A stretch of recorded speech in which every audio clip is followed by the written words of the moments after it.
The desperate plea. The great assembly hall of the Galactic Peace Council stretched before Ambassador Thyra Vel like an ocean of alien faces. Representatives from 47 different species filled the floating platforms that circled the massive chamber. The air hummed with the constant whisper of universal translators, working to convert thousands of different languages into something approaching understanding. Thyra's hands trembled as she stood at the central podium. Her people, the Zilarians, were known throughout the galaxy for their calm wisdom and philosophical nature.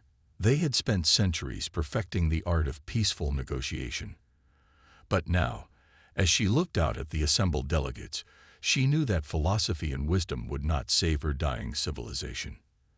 The Dracoth Empire had been systematically destroying Zilarian colonies for 8 months. 17 worlds had already fallen to their savage attacks. Unlike the civilized warfare that had governed galactic conflicts for millennia, the Dracoth showed no mercy to civilians. They burned entire cities from orbit and enslaved survivors for their labor camps. Honored representatives of the Galactic Peace Council, Thyra began, her voice carrying clearly through the vast chamber despite her emotional exhaustion. I stand before you today not as a diplomat, but as a daughter watching her mother die. The Zilarian Federation faces complete annihilation within 6 months if the current rate of Dracoth expansion continues. A ripple of concerned murmurs swept through the assembly. The crystalline beings of the Querith Collective chimed in harmonious tones of sympathy. The massive stone-like titans of Vega Prime rumbled their deep voices in acknowledgement. But Thyra needed more than sympathy. She needed action. High Counselor Vextar materialized his ethereal form at the center of the chamber. The ancient being had existed for over 3,000 years and had witnessed the rise and fall of dozens of civilizations. His voice resonated like distant music when he spoke. Ambassador Vel, the Council sympathizes with your people's plight. However, our response fleets are already mobilizing according to established protocols. Admiral Zethkori's armada will reach your territory within 4 months. Surely your defensive forces can hold until then. Thyra's composure finally cracked. 4 months. Our estimates show that the Dracoth will reach our homeworld in less than 3 months. By the time your fleets arrive, there will be nothing left to save but empty planets and mass graves. The chamber erupted in a cacophony of alien voices. The insectoid chitin delegates clicked their mandibles in rapid discussion. The gaseous beings of the Nebula Consortium swirled in agitated patterns. Through it all, High Counselor Vextar remained motionless, his ancient mind weighing possibilities. Finally, a new voice cut through the chaos.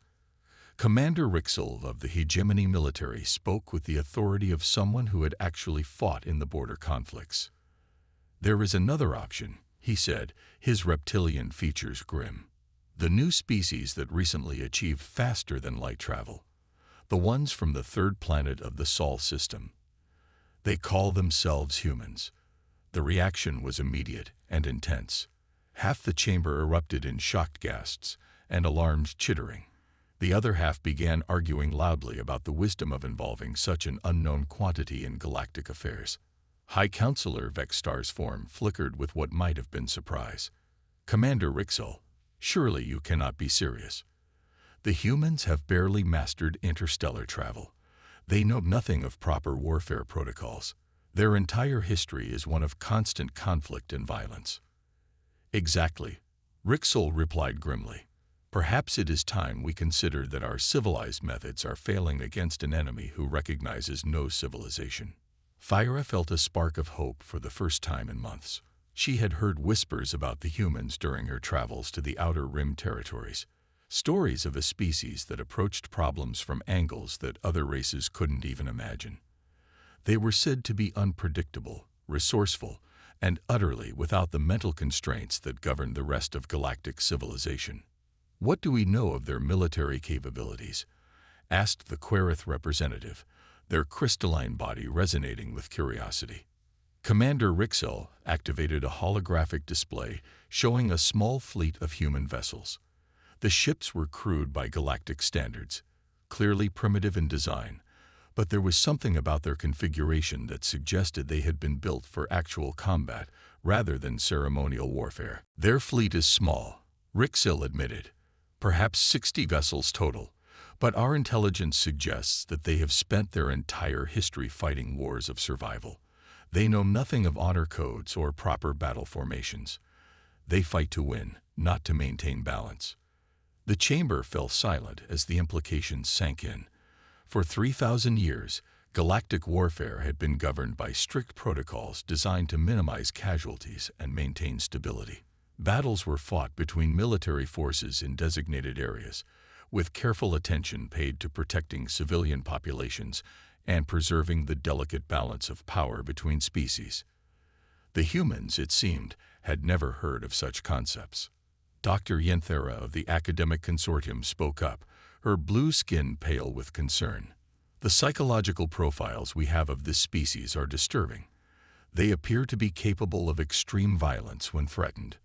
Their entertainment media is filled with stories of total warfare, where entire civilizations are destroyed to achieve victory. Perhaps, Thyra said quietly, that is exactly what we need. Before anyone could respond, the chamber's communication system activated. A message was coming through on the emergency frequency used only for first contact situations. This is Captain Marcus Rivera of the United Earth vessel Phoenix, requesting permission to dock with the Galactic Peace Council station. We received your transmission regarding military assistance and have come to discuss terms. The silence in the chamber was deafening. No one had expected the humans to respond so quickly, and certainly not to arrive unannounced at the galaxy's most secure diplomatic facility. High Counselor Vextar's ethereal form pulsed with what might have been anxiety. Captain Rivera, this is most irregular. Standard protocol requires. With respect, Counselor, the human voice interrupted. From what we understand, standard protocol isn't working too well against the Dracoth Empire. Mind if we come aboard and discuss some alternatives? Thyra found herself holding her breath. In that single exchange, she could hear the difference between human thinking and galactic thinking. Where the Council saw protocols and procedures, the humans saw problems and solutions. Within an hour, the human delegation was standing in the Council chamber. Captain Marcus Rivera was a man in his early 40s, with graying hair and the calm confidence of someone who had commanded ships in actual battle. Dr. Sarah Chen, the expedition's xenobiologist, stood beside him with keen intelligence in her dark eyes. Behind them, Lieutenant Jake Morrison carried himself with the alert posture of a soldier ready for anything.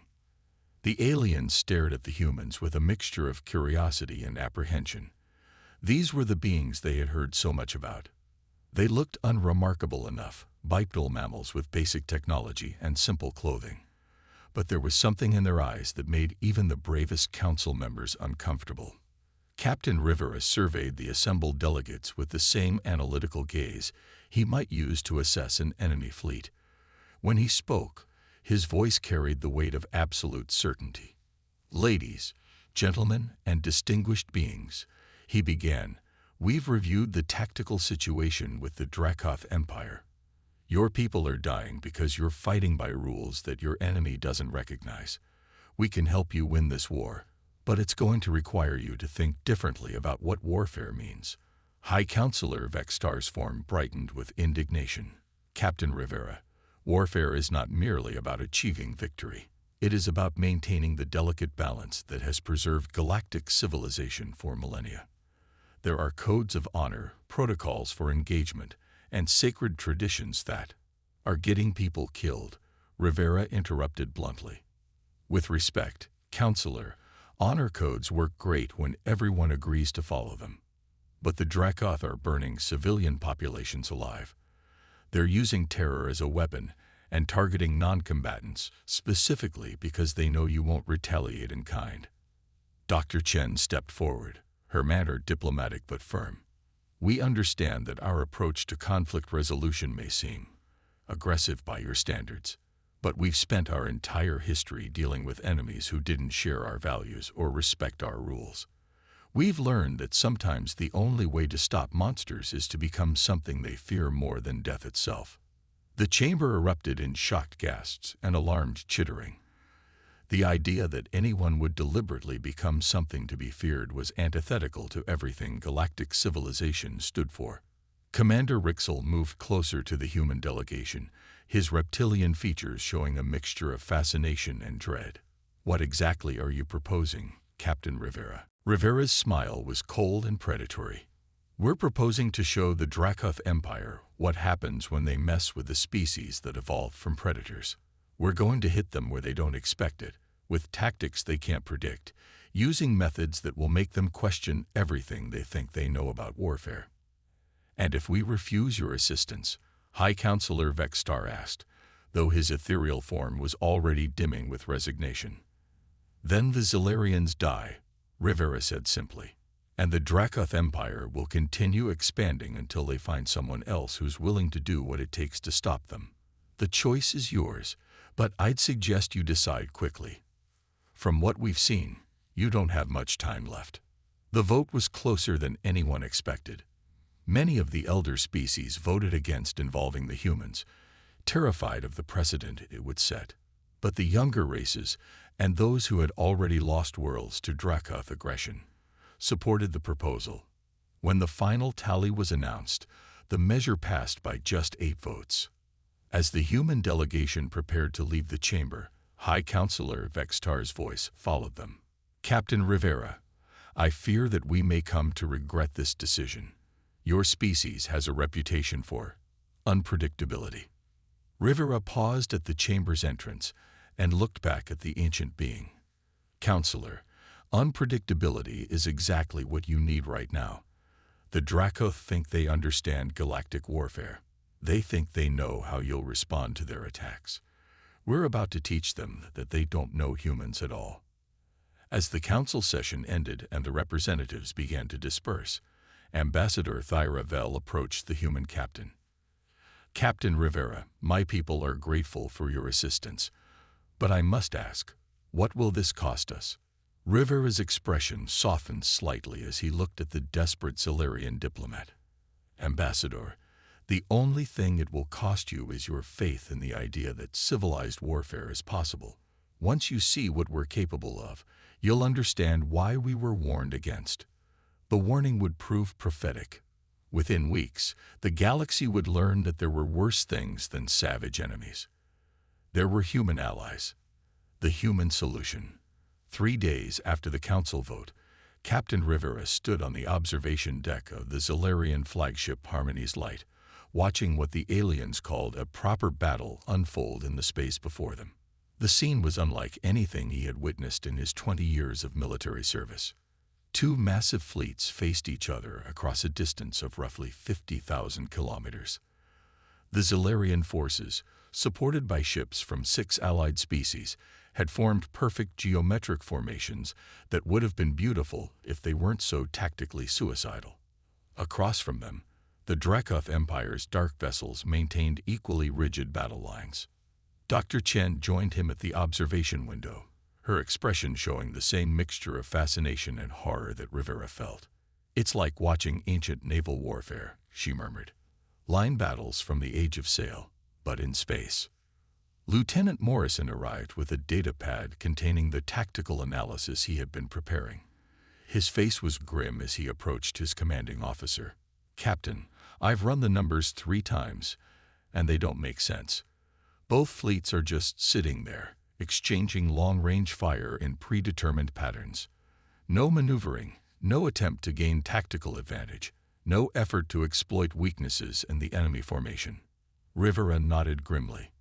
"It gets worse, Jake. According to General Kethen, this battle could continue for days, maybe weeks.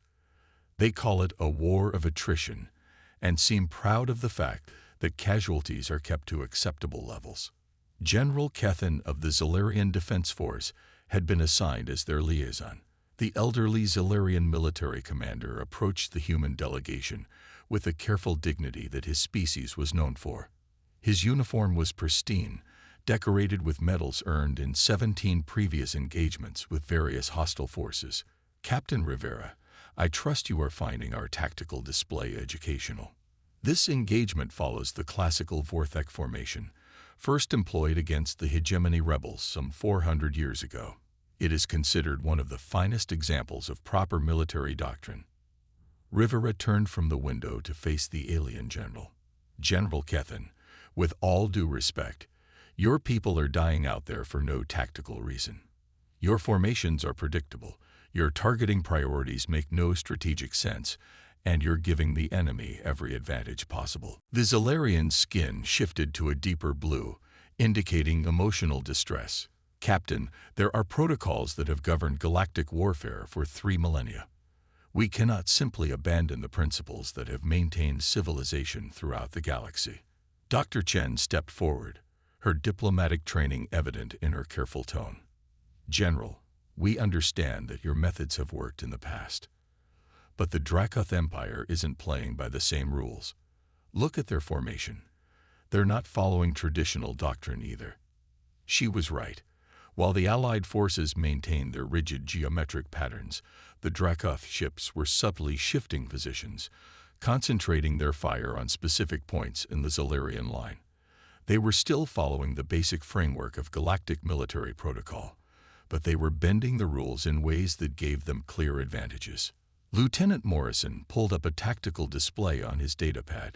General, if I may, your current formation leaves your command ships completely exposed to concentrated fire. The Dracoth are already targeting your communication vessels. In another hour, you'll lose coordination between your fleet groups. General Kethen examined the display with growing alarm. The young human was correct. The Dracoth were systematically targeting the most vulnerable elements of the Zalarian formation, using tactics that were technically within the bounds of proper warfare, but devastatingly effective. What would you suggest, Lieutenant? The general asked, his dignity warring with desperation. Rivera exchanged glances with his officers. This was the moment they had been preparing for. The moment when they would either save the Zalarian fleet or horrify their allies beyond redemption. General, we suggest that you let us show you what human warfare looks like. What followed was the most controversial 20 minutes in galactic military history. Captain Rivera's first order was to break formation. The human ships, which had been reluctantly positioned in the traditional battle line, suddenly accelerated away from the main engagement. To the alien commanders watching, it looked like cowardice. To the Dracoth fleet, it looked like an opportunity. The enemy formation began to shift, preparing to pursue what appeared to be fleeing vessels. It was exactly what Rivera had been counting on. Jake, execute Phase 1, Rivera ordered. Lieutenant Morrison's fingers flew over his tactical controls. Suddenly, the space around the Dracoth fleet erupted in electronic chaos. Communication jamming, sensor disruption, and targeted electromagnetic pulses struck the enemy ships simultaneously. It was technology that the galactic community possessed, but had never considered using in warfare. That's... General Kethen's voice trailed off in shock. That's targeting their ability to coordinate. But that's not. It's not proper combat. No, Dr. Chen agreed. It's effective combat. The Dracoth fleet, suddenly blinded and unable to communicate, began to lose cohesion. Individual ships started making independent decisions, some continuing the advance while others tried to withdraw to reestablish contact with their command structure. Rivera's second order shattered every assumption the galaxy had about space warfare. All human vessels, initiate Ghost Protocol. Sarah, trigger the psychological warfare package. What happened next would be studied in military academies across the galaxy for centuries to come. The human ships vanished from all sensors, using stealth technology that the galactic community had developed for exploration, but never considered using in combat. At the same time, the Dracoth communication networks were flooded with intercepted recordings of their own atrocities. The voices of dying civilians from destroyed Zalarian colonies echoed through the enemy fleet. Children crying for parents who would never answer. Elderly Zalarians pleading for mercy that never came. Workers screaming as orbital bombardments turned their cities to glass. But the recordings had been altered, enhanced. The human psychological warfare specialists had amplified the emotional impact, added subliminal frequencies that triggered primal fear responses, and timed the broadcasts to coincide with the moment of maximum confusion in the Dracoth ranks. General Kethin stared at the tactical display in horror. "What are you doing to them?" "We're showing them the faces of the people they murdered," Rivera replied coldly.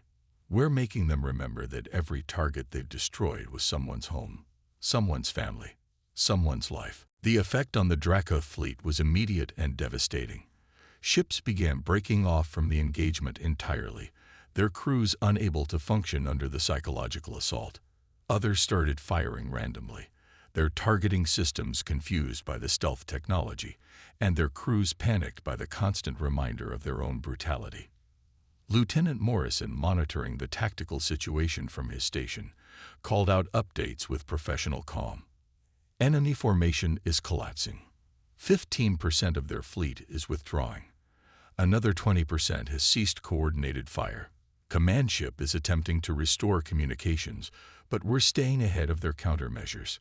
Rivera's Third Order completed the tactical revolution. All Allied vessels, this is Captain Rivera. We are transmitting new targeting coordinates to your weapon systems. Ignore the enemy battle line. Hit their support ships, their supply vessels, and their command structure. Make them choose between protecting their ability to fight and protecting their ability to retreat. The alien commanders hesitated. What the human was suggesting violated every principle of honorable warfare. In proper galactic combat, support vessels were not legitimate targets. Supply ships were considered non-combatants. Command vessels were supposed to be engaged only after the battle line had been properly weakened through formal exchanges of fire. But the Dracoth were already breaking their own formation, and the human tactics were clearly working. One by one, the Allied ships began retargeting their weapons. The battle that was supposed to last for days was over in 43 minutes. The Dracoth fleet, psychologically shattered and tactically outmaneuvered, withdrew in complete disorder. They left behind 18 destroyed vessels, hundreds of casualties, and the shattered remains of their reputation for invincibility. The Allied losses were minimal.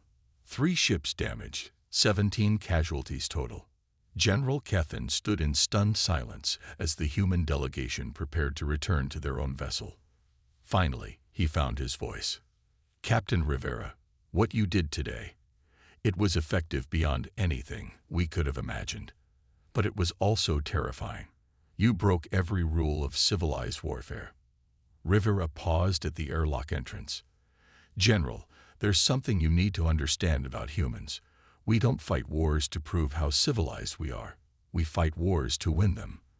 The Dracoth Empire has been counting on your civilization to limit your effectiveness. We just showed them what happens when that limitation is removed." Dr. Chen added softly, "The galaxy is about to change, General. Word of what happened here will spread. Other species will want to learn our methods. The Dracoth will adapt or face extinction. And somewhere out there, other enemies will take notice and start preparing for the day when they might face human tactics themselves." Within hours of the battle's end, encrypted communications were flying across the galaxy. Military commanders, government officials, and intelligence agencies all received the same shocking reports. The humans had not just won a battle. They had demonstrated a completely different approach to warfare that made traditional galactic military doctrine obsolete overnight. Commander Rixel, who had first suggested involving the humans, sent a priority message to the Galactic Peace Council. "The tactical situation has changed fundamentally. Human methods are effective beyond our projections, but the implications are staggering. We have introduced a force into galactic civilization that operates by completely different rules. I recommend immediate policy review regarding future human involvement in military operations." High Counselor Vextar's response was immediate and filled with the ancient being's characteristic prescience. "Commander Rixel, policy review will be irrelevant. What has been unleashed cannot be contained. Other species will demand access to human military advisors. The Dracoth Empire will either adapt or be destroyed.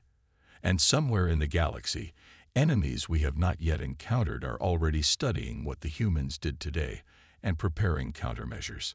The counselor's final words would prove prophetic. We asked the humans to help us win a war. What we have done is change the nature of warfare itself. The galaxy will never be the same, and I fear we have not yet begun to understand the consequences of our decision. 3 weeks later, Ambassador Thyra Vel received the message she had been hoping for since the crisis began. The Dracoth Empire was requesting immediate ceasefire negotiations. They wanted to discuss terms for ending their expansion into Zalarian territory. But the message that arrived the following day was far more ominous.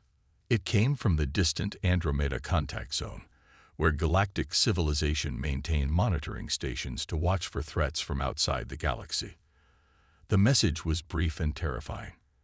Unknown fleet detected approaching from extragalactic space.